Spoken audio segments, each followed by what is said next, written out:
I'm about to pop. It's nearing the end of my third trimester, and I'm dropping it down to the floor, dancing to Pop Lock and Drop It in the middle of the dance floor at their gender reveal party.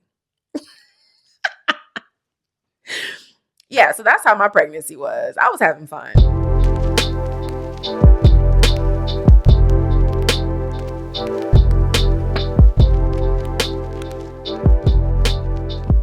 Hey, welcome to episode 10 of Testimony My Life His Glory. And this is the continuation of my pregnancy journey. And this is going to be part 2 of my pregnancy journey. So, hi, I'm Letitia Renee Brown. Thank you for joining me on my channel. And we're just going to dive right into this story because I have a lot to share. So, if you remember from the previous video, we revealed the pregnancy to our family and everything, the dietary changes that I was making because my child inside of my body was craving certain things. And so I had to shed that idealistic idea of having this plant-based pregnancy and all these things. So definitely go check out the previous episodes so you can see what I'm talking about. And that was about December 2022. And so we are going to continue on to January 2023. And we were in LA, went back to LA after the holidays. And yeah, I was going through the motions. I was going through the ups and downs, highs and lows of being in this first trimester of pregnancy. We got to a point where we realized that we're not going to have our child in LA. He may have been conceived in LA, but we're not going to have him in LA. We're definitely going to have him back home in Atlanta. So now it was seeming like our journey to LA was coming to an end. And at that point, remember, we moved there in October. So October, November, December, January, February. Yeah. We were only there for a couple of months. And I still to this day can't really honestly tell you why we ended up in LA, because the way everything just seemed to kind of fall into place for us to be there was very interesting. But also the way that we were able to transition out of LA and move back home to Atlanta full time, there was a certain grace there.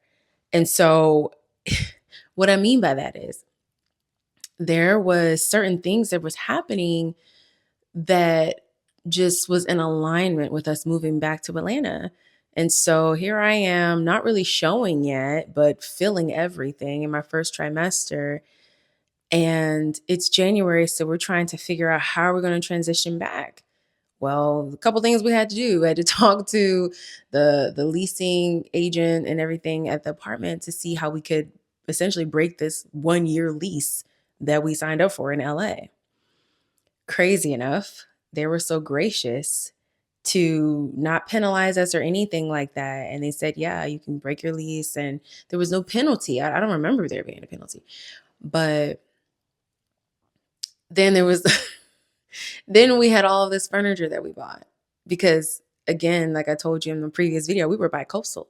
So we have all of our stuff back in our condo in Atlanta, but we bought all this brand new IKEA furniture and all this stuff in LA in our 2-bedroom apartment. What were we going to do with all this? It so happened that my husband ended up meeting somebody in like an Uber ride. And there was this older lady who had a daughter, and she needed some. I think he remembered that she mentioned she was like moving or something like that. And so he was like, well, why don't we just call her up and see if she wants any of these things? And come to find out, her and her little daughter, and she was probably like 12. She was so cute. They needed a lot of things. They basically needed an entire apartment. And, very self-sufficient woman. I can tell that she was just like highly intelligent about her business, very talented. We were talking and I was getting to know her. But things happen in life. You fall on hard times sometimes. And being a single parent, I can only imagine, is very hard. So yeah, we gave her the whole entire apartment, her and her baby girl. And I think at that point, her daughter hadn't really had like her own bed. And I was just like, Yeah, you can have the bed, you can have the pillows, you can have the end tables, you can have everything. You can have the pots and the pans, and she had really cute hair. I was like, you use Cantu, like you need hair products, like anything that they wanted. And I had no issue with it. We definitely had no issue with it. So it was just so interesting to see how we were able to break our lease. And here's another thing too: the lease and property people, they didn't say that we had to clear everything out either. They were just like, "Oh yeah, you can leave what you want. People can come in there, and the people that work at the property, they can probably come and sift through and see what they want. We'll throw away the rest." Like they just made our move out such an ease. And then here comes this woman and her daughter, and they end up actually taking everything. So we didn't have anything left over to really leave. Um, Maybe our cat stuff, because they didn't have a cat. But that was a major blessing for them, and it was a really emotional moment for her and for me too, because I was just like, wow, I saw God's hand in that moment, how he orchestrated all of that to make sure that this woman and her daughter could be okay, even if it was just some strangers blessing her so she can get over the next hump of life. um so I thought that was really cool. And everything just worked out, is what I'm saying. Everything just worked out. And we ended up going back home, shipping our cars back over, getting our personal belongings and heading back to Atlanta. It was interesting because I had to wait to have my first checkup until we got back to Atlanta because, healthcare and everything was in my state. And so I remember that I had this idea, I had this desire to have an all natural birth. And I knew very little of it. I just saw, you know, in movies or maybe social media, women having their babies in this bathtub in the middle of their living rooms. And it was just very intimate and beautiful. And I wanted that. But I wasn't sure how I wanted to go about doing that. This was my first child, and I wanted to be comfortable, but I also wanted to, I guess what I'm saying is, I wanted to embrace the natural beauty of birth. I wasn't so keen on a hospital type birth, like giving birth in a hospital, because it just reeked emergency room to me. And I didn't want that experience. I feel like birth is a natural process of a female's life. If she has a child, it's not this emergency. It's not this thing that has to be hurried and rushed. And it's not this thing that has to be, I don't know, just treat it like a something that you deal with in a hospital. I don't know how to say it, but I just desired that. I wanted a natural birth. And so I actually found a natural birthing center here in Atlanta, and there was only one. So that was interesting because it was also 10 minutes up the street from our condo. And I was like, okay, alignment. Okay. Um, so that's where I had our first checkup. I waited to have our first checkup until we got back in Atlanta. And it was so beautiful for me to hear our child's, because we didn't know what the birth of the child was at the time. Well, I knew, but me and my husband kind of debated and went back and forth. Other family members was like, no, it's a boy. No, it's a girl. I knew it was a boy. And so we go to this first checkup and they check everything. But the most exciting thing, maybe I'll insert a video here somewhere, was hearing the heartbeat. Oh my gosh. That child's heartbeat was so strong. I was like, oh, he's going to be strong.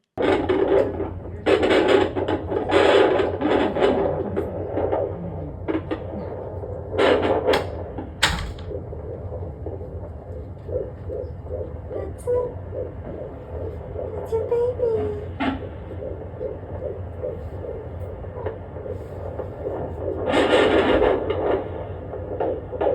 They sound so cute. Congratulations, Dad.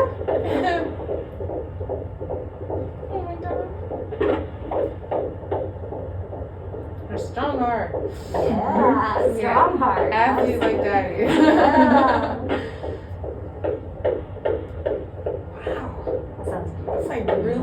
Haley. Yeah. And I know the importance and the power of my words. So I made sure that I was intentional of the things I was speaking over my womb. I was like, this child is going to be strong. This child is going to be energetic. This child is going to be, smart, intelligent, kind, all of these things. Um, so yeah, it was really nice to have a center and feel supported in my choice of having a natural birth. And so that's where I had all of my checkups. But the interesting thing was I did appreciate the fact that they were they educated me because this was my first pregnancy. They educated me on a lot of things because we took classes there as well, and I'll get to that. But one of the things that they kind of helped me to understand going into this thing was, hey, birth can be very unpredictable. You can plan for one thing and something else can happen. And so when I signed up at the Natural Birthing Center, I also had to have selected my nearby hospital that I wanted to have my birth at, just in case there was any complications. And so I was just like, we're not gonna need all that, but I'll pick Grady, whatever. But I was so excited. I'm like, oh my gosh, I'm doing research. Again, like I told you, I was doing all the research. I was getting the app to count down and look at the days of the pregnancy. And I was buying all the natural birthing books and everything. And then I learned about a doula. What is a doula? Oh, wow. So you can have someone actually come and assist you in your natural birthing journey and to be there with you all throughout the way and all along the pregnancy, even if you want to. I think they're in the back of my mind. I think there was a slight fear of what if I do have to give birth in the hospital? I'm not ready for that because that's not what I'm wanting. But I kind of stuffed it in the back of my mind. And I was just like, you know what?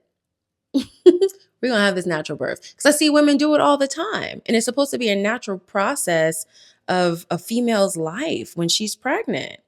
Just give birth without it having to be this medical thing, this hospitalized emergency room type thing.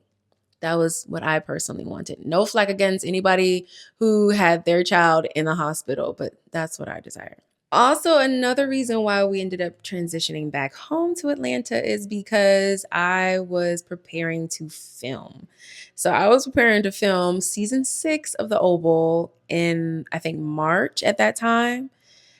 And yeah, I was like, how is this going to work? Because usually in the show at that time, it would be either a fight scene or an intimacy scene or something. I'm like, okay, I'm gonna have to let them know that I'm pregnant because there's certain things that I just can't do. My energy is very limited, especially in my first trimester, because that little seed of a child was sucking all of the energy and life out of me. I kid you not. I had to be in the bed by 8 o'clock. I'm craving all the crazy things, right? Eating things that I don't usually eat. And all of the ups and downs of the first trimester. And so I'm having to wrap my mind around the fact that I'm going to be going through this very intense 2 weeks of filming because we film very, very fast. And it actually ended up being really cool. It actually ended up being really cool. If you watch the show, if you're familiar with the show, The Oval that I'm on, you'll notice in season 6, I just had like really baggy clothes and, a lot of jackets because I was trying to cover up. I wasn't showing that much, but I was trying to cover up what was showing because my character wasn't pregnant, obviously. It was a good experience, but what I remember that I struggled with the most during that season was the fact that I was just so doggone tired. I mean, I had to be up on my feet for hours. I had to be continuously in front of the camera, remembering lines, all of this stuff. I remember one of the people on set came to me and they were just letting me know, like, hey, do you need to take a break or, get something to eat or something? Cause you just seem really tired and it's come across on camera. I was just like, oh, okay. I was hungry every 20 minutes. Like, but then I was still dealing with small bouts of nausea. So I couldn't eat as much to actually sustain me for a couple of hours. It was very, very interesting trying to film. And I had quite a few fight scenes, no intimacy scenes or anything like that, but had quite a few fight scenes. And that was interesting because it was a part where I was wrestling on the floor and fighting and kicking this guy, and it was just crazy. I look back at that season, I'm like, I feel like Superwoman. I really had a whole bunch of fight scenes and running around and doing all these things in my first trimester of pregnancy. Yeah. And at this time, we were like slowly revealing to people that I was pregnant. And I remember I was at the studio and I just decided, I was like, okay, we're getting to that 12-week mark. There's no complications. I don't have to worry about any miscarriages or anything like that. We can go ahead and tell like other people, because we already told our family and our immediate close family and friends. But I wasn't sharing it with the public yet. So yeah, we were at the studio, and one by one, I just told certain people that I work with. I was just like, guess what? I'm pregnant. And they were just, oh my God, congratulations. So that was really cool. That was really cool. And I look back at that season. I was like, successful. Cause that was a lot. That was a lot on the body. Me filming a season of The Oval is a lot by itself without being pregnant. So I was Superwoman at that point. I really was. And it was really cool because at that same time, another castmate of mine was pregnant and we were pregnant at the same time. So that was really fun. That was really, really fun because I went into her dressing room. No, I told her, I was like, I'm pregnant. She called me into her dressing room and I thought she was going to like ask me questions or tell me, I don't know. And she gonna open her blazer and she was like, I'm pregnant too. I was like, oh my God. And so that was really cool because now I had somebody to go through my pregnancy with. And so we're calling and texting each other. And then we got really close around this time. So it was really, really great. It was so cool to be able to connect with her in this way, not just over work, but like life, and to connect in that way. And I'm like, oh my gosh, I feel like I just gained like a big sister in a way, just like being able to share our pregnancies with each other. And we were a month apart. Our children, our births were a month apart. So I was a month ahead of her. And so she would ask me questions, but I'm asking her questions. And it was just, that was beautiful. That was beautiful. And so, yeah, we wrapped the oval. And then as soon as we wrapped the oval, I was starting to transition into my second trimester. And God, y'all, let me tell you, second trimester was just beautiful. I don't have much to say about it. It was just like blissful. I was eating anything that I wanted, but I was also getting a lot more energy back. So I was working out. I was doing a lot of pregnant Pilates because I had to be very careful with my core and things like that. But I was also working on my core at the same time in a healthy way because they were talking about how you wanted to make sure that your, gosh, this is so long ago. I'm trying to remember. I was trying to make sure that my pelvic floor was strong enough and my core was strong enough so that when I gave birth, I didn't experience what they call diastasis recti, if I'm saying that right, where it's basically a split in your abdomen, which happens naturally when you're pregnant. But after birth, some people have a gap that's left from that splitting. And so I was doing all the core exercises to make sure I didn't have that splitting. And so it can naturally, that separation can actually naturally close after I have my child. And then of course you want to prepare, to stay flexible and open and all of these things for birth. So all the exercises I was doing, I was working out like 3 times a week. All the exercises I was doing, I was making sure that it was in support of my birth. It wasn't like lose weight or nothing like that. I was just trying to make sure that I was getting in shape for this event that was about to come up in a couple months of me giving birth, because I was educating myself on it and trying to understand, what is my body going to go through? What do I need in order to recover? What can I do to make sure that I don't have to have any complications? I don't have to have a C-section. I don't have to have all these things. I want to make sure that I'm staying on track for my natural birth. And also we were taking classes. So my husband and I took classes at the birthing center. And I think it was like a 1-day class, but it was like all day. And there were other couples in there and I actually learned a lot. I learned a lot. Oh my gosh. And they were giving the husbands and partners tips and things like that on how to comfort us when we get to a certain place. And there was this one thing, I forgot what it was called. Because in my second trimester, I'm showing, that belly is poking, right? And there was just little exercises and things like that that they were teaching their partners how to support us, how to bounce on the birthing ball, how to, do the massages and things like that. And it was just so helpful. It really was. And I remember I had this moment where I was still in the back of my mind really concerned about how was I going to breastfeed because of the surgery that I got at the beginning of, my sugar baby escapades when that older guy paid for me to get breast implants. If you haven't watched that video, definitely go check that out. My sugar baby to Jesus journey, part 1, 2, and 3. I'm writing a book on it. Yeah.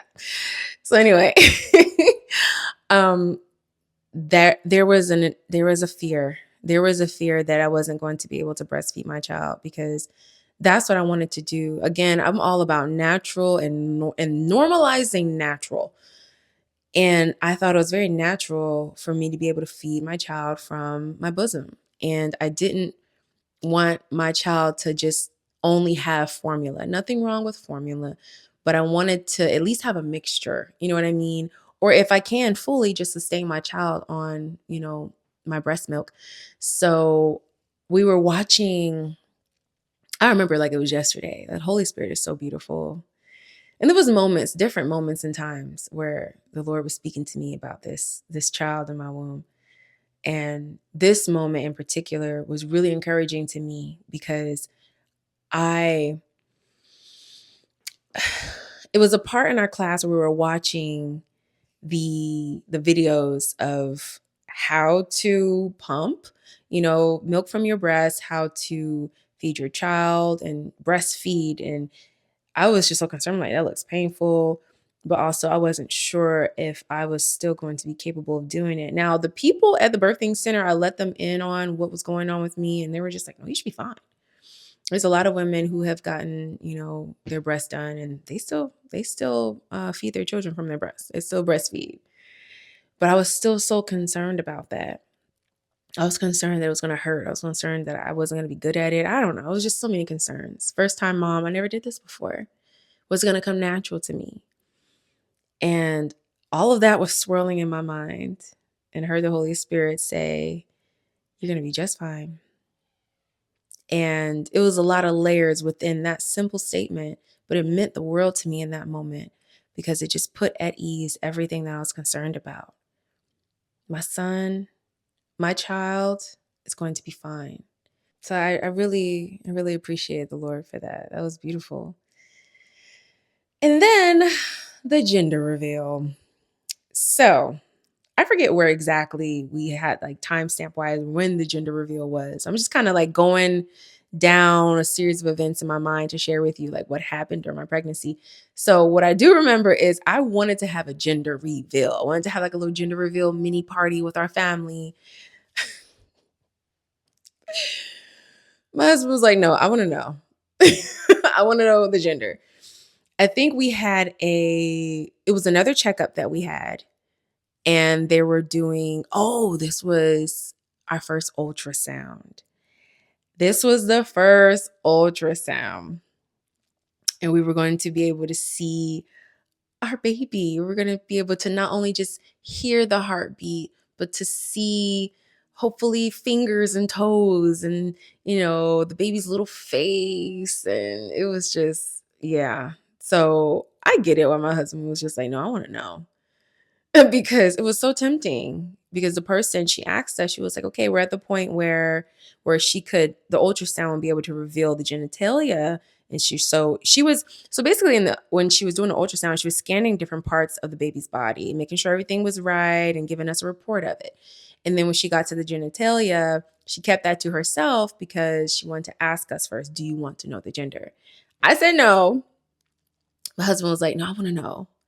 But the funny thing was, y'all, I already knew what the gender was. It was a boy. I already knew that. And how did I know that? Okay, this is interesting. And this is going to be probably another video for another day.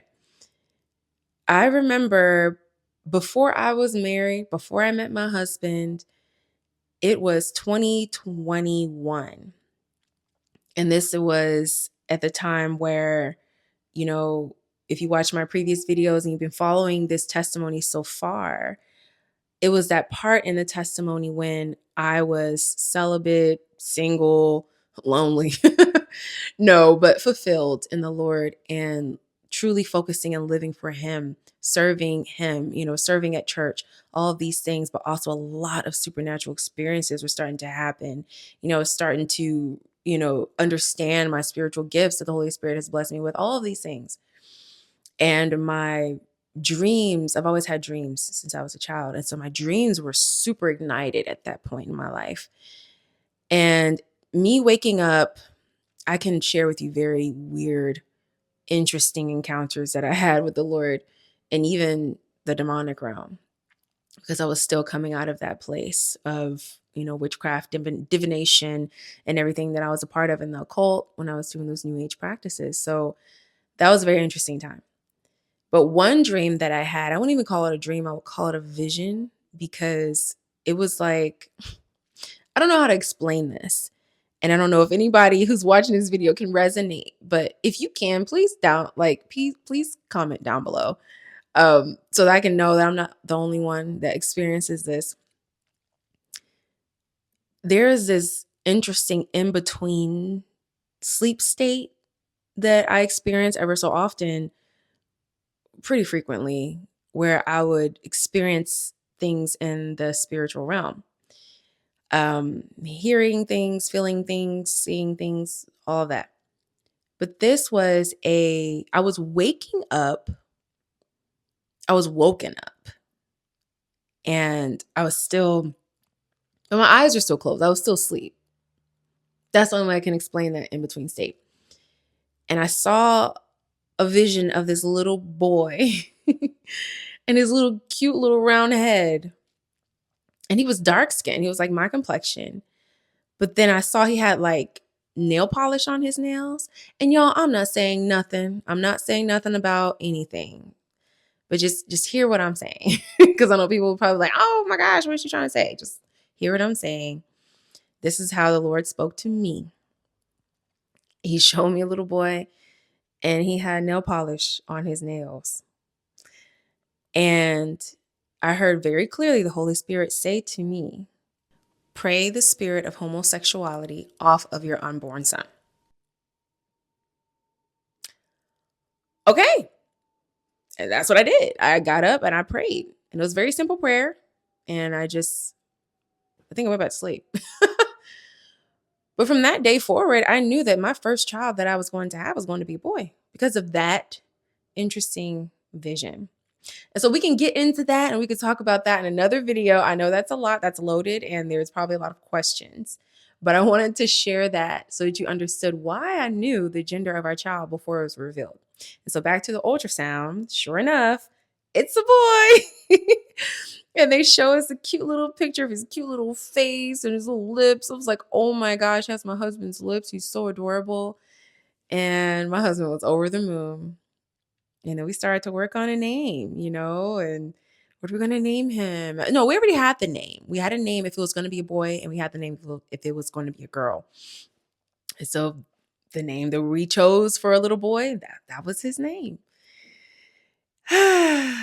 So then after that, it's just cascading events happening. After that, we're transitioning into the third trimester, and I'm still doing my thing. I'm still working out, growing by the hour. I'm being a bit more careful of how I'm eating because I'm like, okay, as we get close to this birth, I had this like consistent craving for sour gummy candy. And I was like, I know I can't live on this. So we're going to make sure we eat this in a more balanced way. I didn't restrict myself either. I made sure that if there's anything that I wanted, I made sure that I had it in moderation. It was really interesting making sure that I was getting enough protein, making sure that I was eating consistently, making sure that I was moving my body, going on walks and doing my Pilates, going for my checkups. And then I From the birthing class, I found out about this doula that I was interested in. So I hired a doula, and then she started to kind of walk me through some things that I needed to get prepared for. And yeah, we were rocking and rolling. I was in my third trimester. And then we had the baby shower, and the baby shower was phenomenal. My baby sister and my mom and mother-in-law, they got everything together for me. We had it in the clubhouse of the condo that we were staying at the time. And it was beautiful. We did this.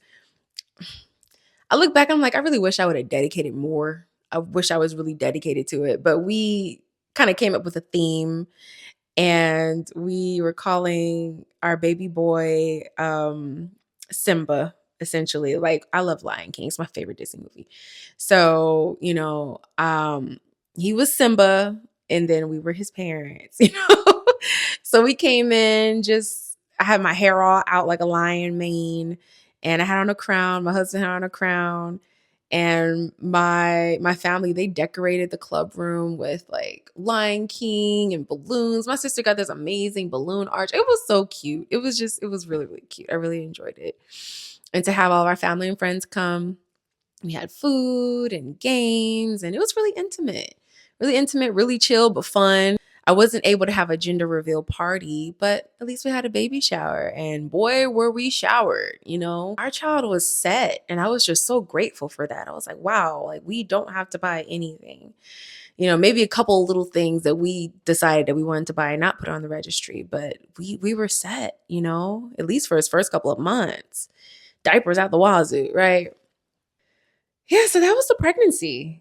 And to me, it was beautiful. It was fun. My husband was so supportive, with all of my all of my mood swings and cravings, and sending him out the wee hours of the night or just randomly to get me stuff from the store, and setting me up so I can be comfortable and allowing me to have space to have me time so that I can just decompress. And it was just so much that I was just very grateful for at that time. I even remember we went to some friends of ours were having a vow renewal. And yeah, I'm about to pop. It's nearing the end of my third trimester. And I'm dropping it down to the floor, dancing to Pop Lock and Drop It in the middle of the dance floor at their gender reveal party. Yeah, so that's how my pregnancy was. I was having fun. I was like, I'm gonna have fun. This little nugget is in my belly, but that's not gonna stop me from moving and grooving. That's not gonna stop me from working out. That's not gonna stop me from just living my best life still.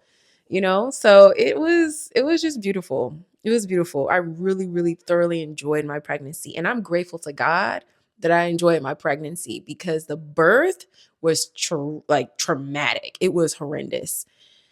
But there's a lot of glimmers of light in there, and beauty. And so in part 3, I'll end this series of my pregnancy story when we talk about the birth in the next video. So I hope that you enjoyed this. I hope that you enjoyed me sharing this with you. This is again my story. This is a part of my testimony, and there's a lot more lessons that I want to share that I learned during the process of me giving birth in the next video. So stick around, make sure you're subscribed, make sure that you comment down below what you think about this content, like this video, and I'll see you next week. All right, I'll see you until then. Peace.